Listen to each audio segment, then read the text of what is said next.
नमस्कार mr.and mrs.kitchen को आपण मानक स्वागत। मु बहुत दिन पर आपण मान पई नहीं आसी पुणी एक नुआ वीडियो। आमे आज मशरूम चिल्ली करबा। तो देखंतु मु एठी ऑलरेडी मशरूम को धोईकी काटिकी रखी देइछि। एबे सेतिरे कॉर्नफ्लोर मैदा लंका गुंड हल्दी गुंड लूण अदा रसुण छेचा आ किछि मसला गुंड दे ताको भल भाव में गोले नवा। जेहेतु मशरूम रु पानी बाहर से पानी व्यवहार करना।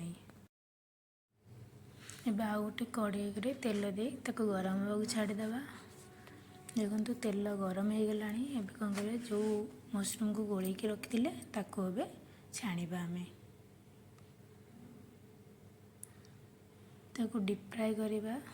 देखो मुझे देखा आपण केमी फ्राए करवा एमती करवा।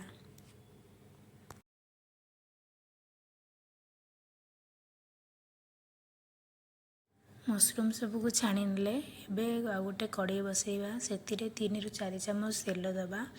तेल गरम हो गला से अदा रसुण छेचा और कंचा लंका को देदबा।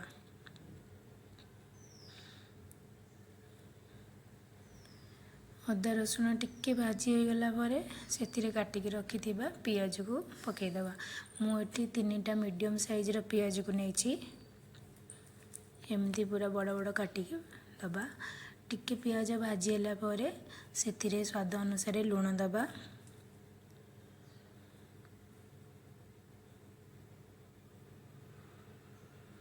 बस से सब को भल भाव में गोले नवा। आउ टिके प्याज भाजी है से काटिकी रखी कैप्सिकम को दबा। मुझे कैप्सिकम 4टा कैप्सिकम यूज करी मीडियम साइज रो।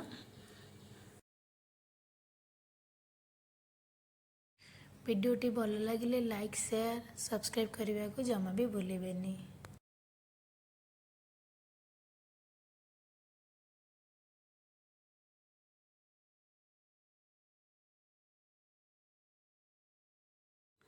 हाई फ्लेम रे आम 3 ରୁ 4 मिनट पियाज कैप्सिकम सबको भल भाव में भाजवा। मुझे कलर पाई काश्मीरी लंका गुंड यूज करी किसी भी फूड कलर यूज करनी। आपण मैंने देखिए वीडियो लास्ट रे केमी तार कलर आसी पूरा रेस्टोरेंट स्टाइल भाया देखा कलर। देन एबे पियाज कैप्सिकम भल भाव में भाजी गला। एबे से आम सोया सॉस दबा। सोया सॉस मुझे 2 चामच बड़ चामच 2टा यूज करी। तापरे टमाटो सॉस व्यवहार करी। टमाटो सॉस 4 चामच देइछि। चिली सॉस ऐड करनी कहीं बेसी राग हो छुआ खावाई हेनी से चिली सॉस यूज करनी। आपण मैंने चाहिए राग जी चाहूे से हिसाब से आप यूज करें। मुझे तो लंका गुंड यूज करी कंचा लंका पकई से चिली सॉस व्यवहार करनी। ए भल भाव में सब गोले नवा। देन से पकईदे मशरूम को भल भाव में गोले नवा। देखो रेडी हो गला आमर चिल्ली मशरूम। एबे से फ्रेश धनिया पत्र देदबा। देखो केते कलर भी बढ़िया आसूची केते डिलीशियस भी देखा जाउची। आपण माने थरे घरे एमिति बने कि ट्राई करंतु आ मते कमेंट रे जणांतु केमिति लागुची। Please subscribe.